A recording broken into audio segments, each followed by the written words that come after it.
tuvimos la oportunidad de estar en Sicilia, en el Museo de los Carros Sicilianos, y bueno, es impresionante cómo pintan. Y lo que hemos visto, lo que yo particularmente vi en los carros sicilianos, es que las figuras, las flores que se ven en el filete porteño están talladas.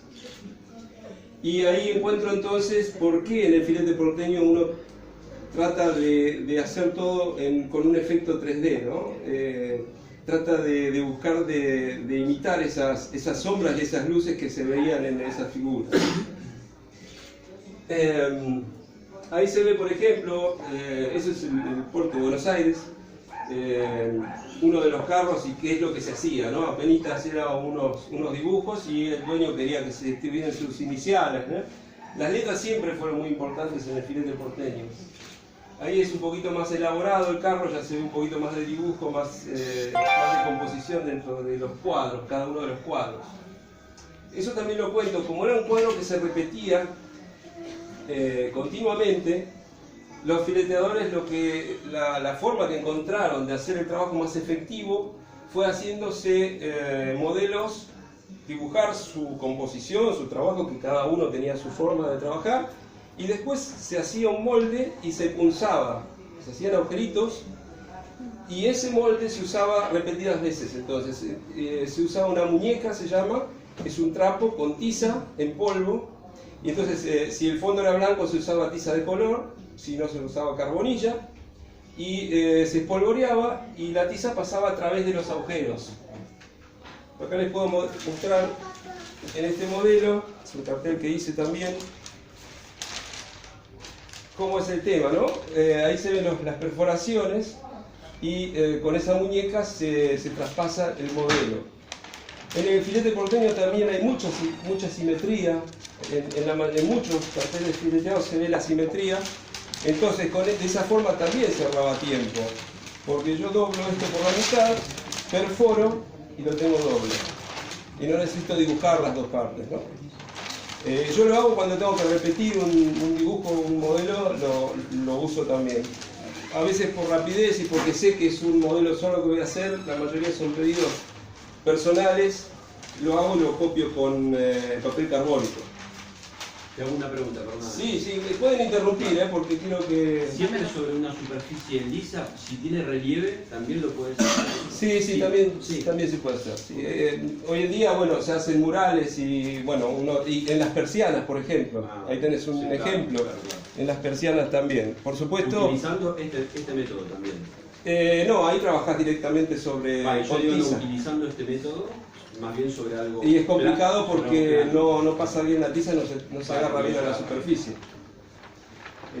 Por eso yo dibujaría directamente con tiza, que es lo que se usa mucho, ¿no? Cuando pinto un mate, también, ¿no? Tengo un fondo negro, es un trabajo bastante complicado, digamos, muy elaborado. Yo tengo que darle una pintura de imprimación antes que nada al mate, para que la pintura haga. Después viene la pintura de fondo, después el trabajo es con una tiza común, voy haciendo el dibujo, más o menos lo que quiero expresar, y después va con el pincel, ¿no? Que es bastante difícil porque los pinceles de fileteado están diseñados para trabajos grandes, porque eran, después del carro, ahora vamos a ver, pasó a los camiones, a los colectivos, y eran trabajos grandes. Entonces los pinceles son pinceles de pelo largo, que cargan más pintura y uno puede hacer líneas más largas. Y lo difícil es trabajar en pequeñas superficies. Por eso, hoy que decías que es difícil esa cosa tan delicada, es muy difícil. ¿Sí? Después van a ver los pinceles, los voy a hacer correr un poco para que lo vean. Son pinceles que tienen pelo muy largo y es difícil trabajar en superficies chicas. Ahí se ve un carro actual, digamos, ya más elaborado, más pintado. Y los carros sicilianos son muy parecidos también. La diferencia es que en los carros sicilianos se cuentan historias, leyendas, batallas, y es más epopeya. Ahí es cuando pasa a los camiones, a los colectivos, y lo que siempre digo, bueno, las letras son muy importantes en el filete porteño. Los textos, muchos deben recordar esos textos con doble sentido que estaban en los camiones, en los colectivos, atrás de los camiones, ¿no? Después, si hay tiempo, pueden algunos recordar algún texto. Y bueno, en el 75 fue prohibido. ¿Qué no fue prohibido en el 75? Sí, ¿qué no fue prohibido? Todo lo que es arte popular sabemos que las dictaduras lo tratan. Bueno, el motivo decían que era porque estorbaba el tránsito, porque la gente se distraía de la mesa. Y bueno, ahí estuvo a punto de desaparecer. Los fileteadores se encontraron sin trabajo y bueno, a alguien se le ocurrió pasarlo a una vidriera, les gustó, empezaron a aparecer en los bares, en los restaurantes, el filete porteño, y bueno, y después se empezaron a hacer cuadros, ¿no? Ya empezó a ser más de gala, como decía. Y el filete fue muy negado dentro de Buenos Aires y dentro de Argentina, fue muy negado siempre. Se decía que no era un arte, se llegó a hablar, a discutir de que no era un arte, y hasta no hace mucho. Y yo digo que el verdadero fileteador y los grandes maestros tienen que ser, es un arte muy completo, tienen que ser paisajista, porque se dibujan muchos paisajes, tiene que ser letrista, tiene que saber de caligrafía, tiene que saber de composición, tiene que saber de combinación de colores, tiene que saber de volumen, de volumetría, tiene que saber de matemática para distribuir todo, de cómo se comporta la pintura, distintos tipos de pintura, porque se trabaja con esmalte sintético, pero al pasarlo al cuadro se empezó a trabajar también con óleos y se trabaja con acrílicos. Bueno, es muy completo, retratos, se tiene que ser retratista también, caricaturista, bueno, es muy completo. Bueno, ese es un cuadro de arte de Martiniano Arce, fue el que llevó, digamos, el filete porteño al lujo, le puso un poco de arte plástica, ¿no? Esa pava, esos cromados y esas cosas no estaban en el filete porteño, era un arte muy... En realidad era lógico, tenía que ser muy efectivo, tenía que ser rápido porque era el último proceso que se hacía en el colectivo y el colectivo tenía que salir a la calle.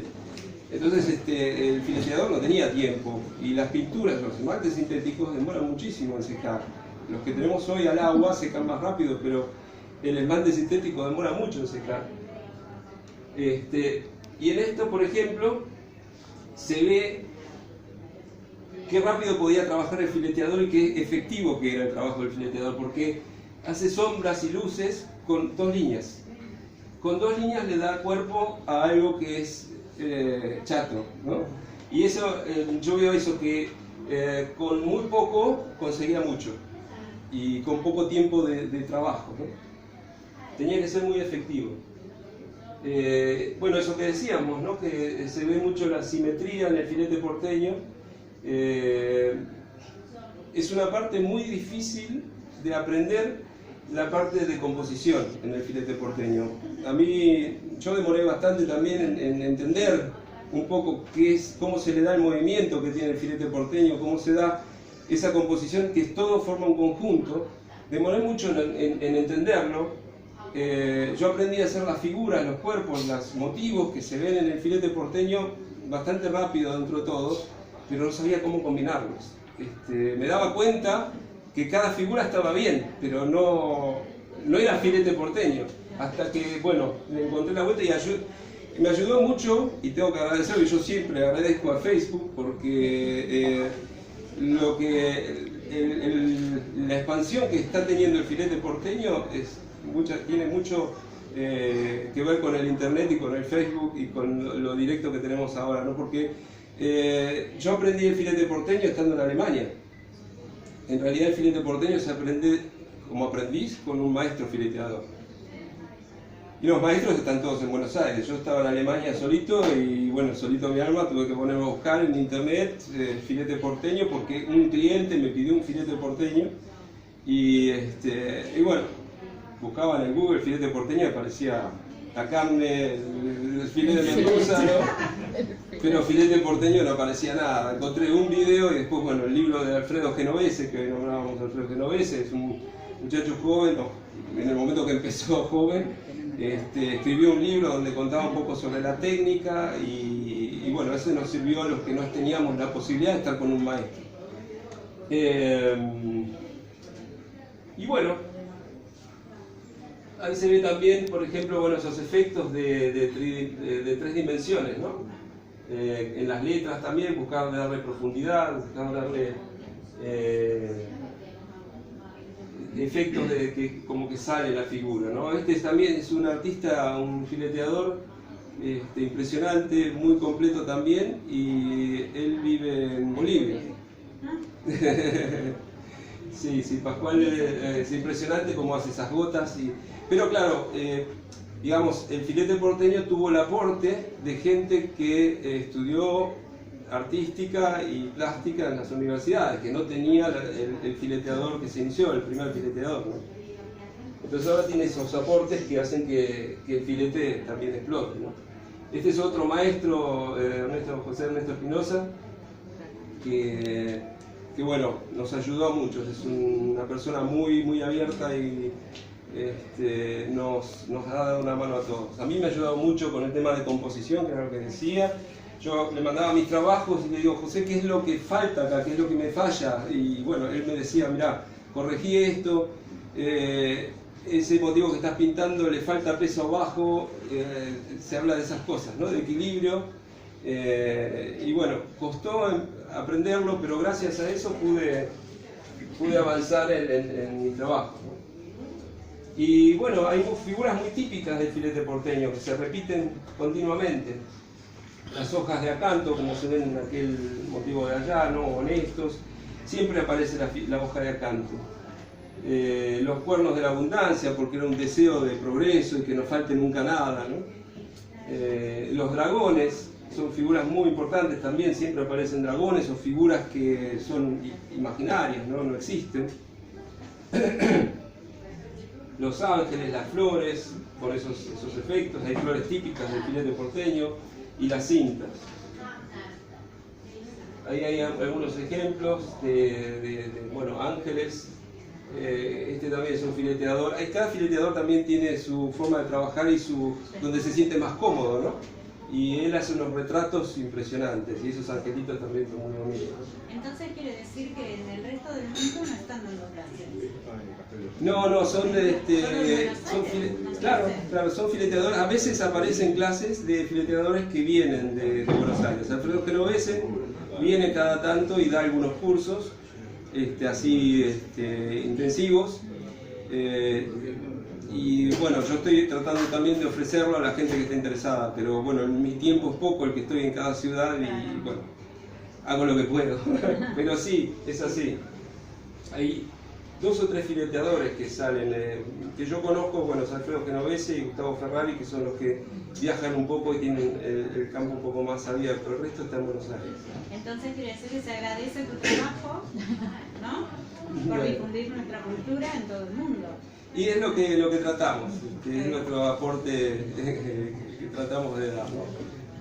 Más allá de yo difundir mi trabajo para vender, porque yo vivo de esto, decidimos con mi señora vivir de esto, y bueno, entonces tenemos que ofrecerlo. Y ofrecerlo en Buenos Aires es más fácil porque la gente lo conoce, pero acá es un trabajo de hormiga, hay que difundirlo. Bueno, muchísimas gracias. Bueno, gracias a ustedes también. Esos son los dragones, ese es el dragón que está ahí, ¿no? Las bolitas, las cintas. Se trata de esas esferas, también mi señora está testigo que para hacer una bolita, las bolitas pueden ser cuerpos macizos o pueden ser bolitas de cristal. Y bueno, para hacer una o para hacer otra, se usan efectos diferentes, ¿no? Y para hacer las bolitas de cristal estuve hasta las 3 de la madrugada en Facebook mirando cómo se hace la bolita de cristal, pero bueno, a mí me encantan esas tipo de cosas y lo hago con mucho gusto. Bueno, y ahí ahora se usa también en otros tipos de soportes, como ser body painting, tatuajes, sobre telas, sobre distintos objetos. Bueno, yo tengo mucho éxito con el tema de los mates, tengo pedidos por todos lados. pero en realidad se puede hacer sobre cualquier superficie. Estuve en Kiel, estuvimos pintando sobre una vidriera, una ventana enorme en una escuela de tango. Son muchas escuelas de tango que nos contratan para hacer cartelería, ¿no? Es algo muy típico. Se relaciona mucho con el tango porque más o menos es el mismo tiempo y el mismo ámbito que nació el filete porteño en el tango. Y los dos fueron declarados por la UNESCO Patrimonio de la Humanidad, el tango y el filete porteño. El tango fue compartido en el 75, no, 95. Compartido con Uruguay, Argentina-Uruguay, y el filete porteño en el 2015. Bueno, ahí se ven un par de trabajos de Genovese sobre el cuerpo. Jorge Música también lo hace mucho, lo usa mucho. No tengo ninguna foto de él, lo voy a agregar.